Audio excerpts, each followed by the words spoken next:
the grand chambers of the palace, Priya Oberoi stood before a mirror that seemed to reflect only her ambition.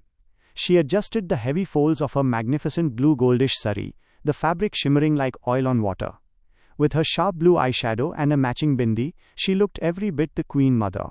She leaned in closer to her reflection, her lips curling into a satisfied sharp smirk. "Everyone thinks I'm the savior of this family," she whispered to her own cold eyes. "They don't know. I am a devil in disguise." Back at the boutique, Maya was preparing to leave. She gathered her belongings, her movements precise and hurried. She turned to Shravani, giving her a look that was less like a sister and more like a general. "I need to go to the office," Maya warned, her voice low. "Take care of everything here. Don't let your emotions interfere." She paused at the glass door, looking back at the suffocating tension between Shravani and Akshodaya. "Please God," Maya thought, her jaw tightening, "don't let Shravani spread into that sea of love and tell everything.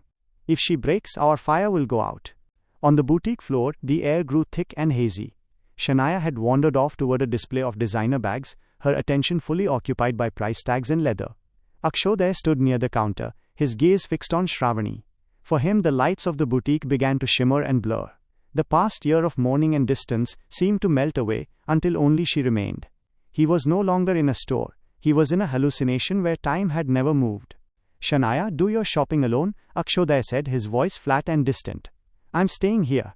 He stepped closer to the counter, his eyes glazed with an emotional trance.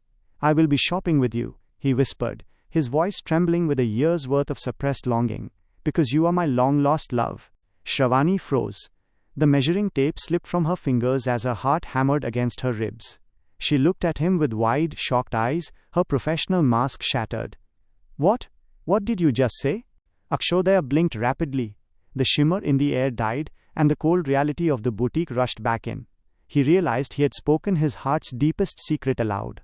His face turned a deep, burning red, and he looked around frantically, the weight of the awkwardness hitting him like a physical blow.